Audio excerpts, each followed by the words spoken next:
You're listening to the Messengers of Hope Mission podcast with your host, Bob Gardner. Today's podcast is sponsored by Glistening Glass, window washing for charity. Hey guys, this is Bob, CEO and co-founder of Messengers of Hope Mission. Messengers of Hope Mission is a mobile food pantry that is in West Pasco County, Florida, and we feed hundreds of people every week in both West Pasco County and Northern Hillsborough County. Today I have with me one of our board members, Deb Jones, and she is going to share a little bit about the mobile food pantry that she runs on Saturday mornings. Before Deb gets on, I do want to share that we are in Odessa, Florida, and we are always looking for volunteers. We need volunteers, especially on Friday mornings at 9 a.m. till about 11 a.m. to help us get ready for the weekend and to prepare for the different groups that we work with. If you are interested, please email us or contact us through our Facebook page, Messengers of Hope Mission, and we will be happy to get back to you as soon as possible. Also, anyone that has teenagers that need community service hours for school for Florida Bright Futures, we offer that as well as other community service hours. Please reach out to us and we'll be happy to share that information with you. This is Deb Jones. She is one of our board members, and as I said earlier, she is going to share a little bit about the Saturday morning distribution. And Deb, good morning. How are you? Good morning, Bob. Good to be here. So why don't you tell us a little bit about what you do on Saturday morning and even what you do here on Friday mornings to prepare for the weekend? Friday morning's probably a very hectic day of the week. We have several other churches that come to pick up product that they can give at their distribution. So we try to pull all the items that they need and get them loaded up so that they can take them and do their own distribution. Now, each church, I think, is a little bit different, or each location is a little bit different, where our location is different than where Bob goes on Sunday afternoons. Our location is actually at our church. We start the distribution at 9:30, and we end it at 10. It sounds like a short period of time, but most of our volunteers are just a handful of elderly people, and they give of their time. But we found that even if we have that short time period, people are aware that you're there. They show up, they get in line, and they go through that line. We've never had anyone leave that didn't get something to eat.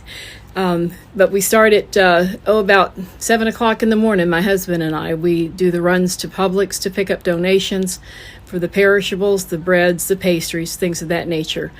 We go up to the church, we set everything up, we prepare for the morning.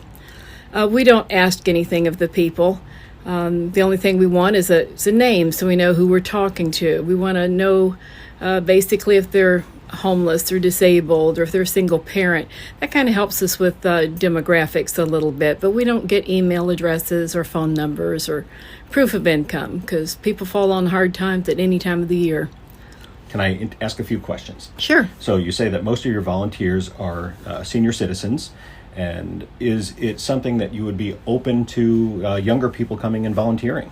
It'd be wonderful. I actually had an 8-year-old young man that his mother was coming to distribution, and he actually insisted on coming every Saturday after we met. He started out just waving to me, and then he'd poke his head in the kitchen and say, "Hi, Miss Debbie," and next thing you know, it was a big hug, and before you knew it, I had him in the kitchen taking the numbers from the people, and it just was so cute. At the end of the summer, I was able to send a letter to his principal by way of email telling her what a wonderful child that was when other kids could be playing on Saturday mornings.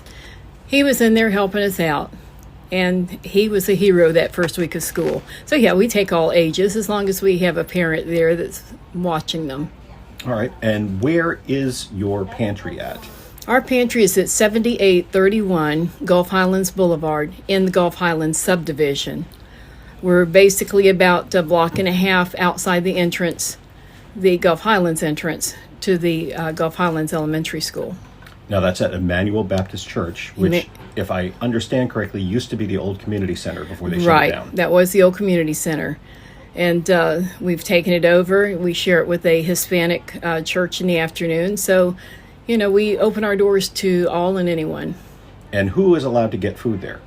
Anyone. Anyone's allowed to get food. We don't ask any questions because, as I said, anyone can fall on hard times at any given time, and the money's just not there. So We don't pin people down. It doesn't matter how young or how old you are. We've had them come in that, you could look at their face and you knew that they were meth addicts. There's no doubt. They can come through. I don't care what your gender is, you can come through. I don't care what faith you are, you can come through. And we have developed a sense of family in that pantry line. That's great.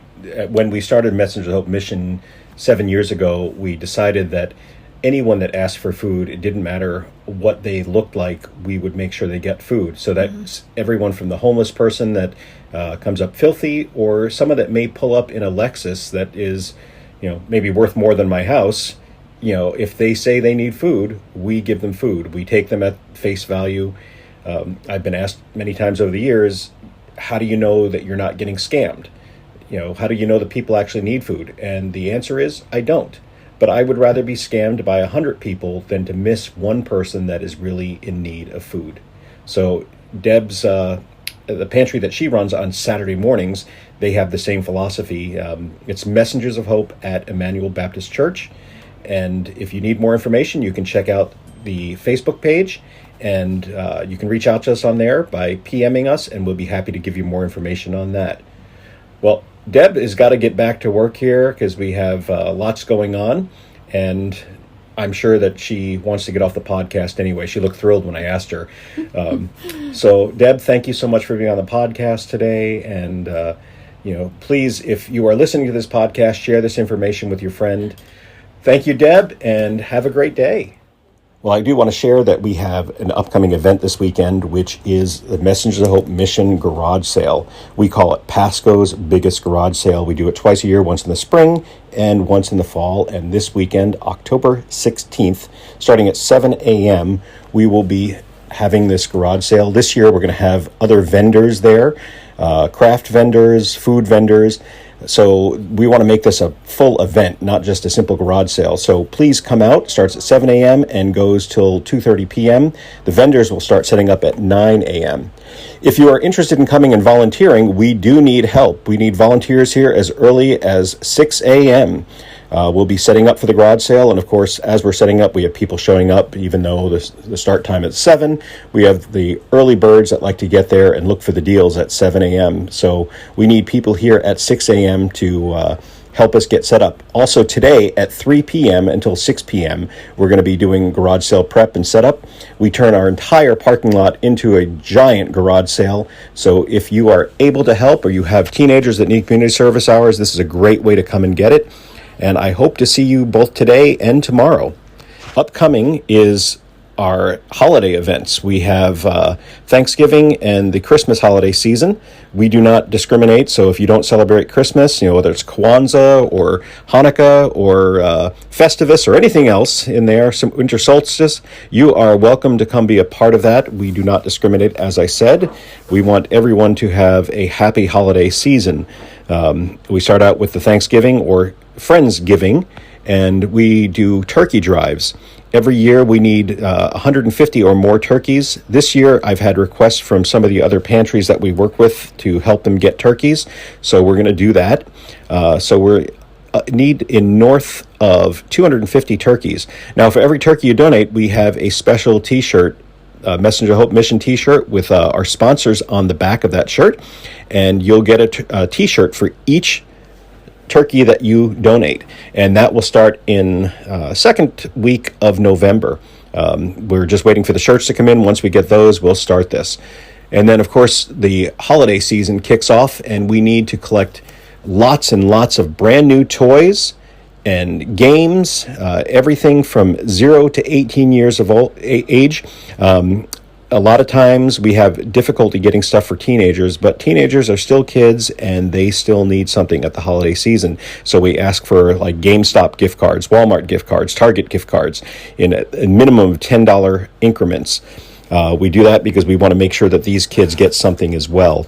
So that is something that whatever shirts we have left over for Thanksgiving, if we need to make more, we'll do that. And if you donate a minimum of $20 worth of gifts, brand new, unwrapped gifts, then you can get a t-shirt for that as well. Thanks for listening. I'm Bob, the co-founder and CEO of Messengers of Hope.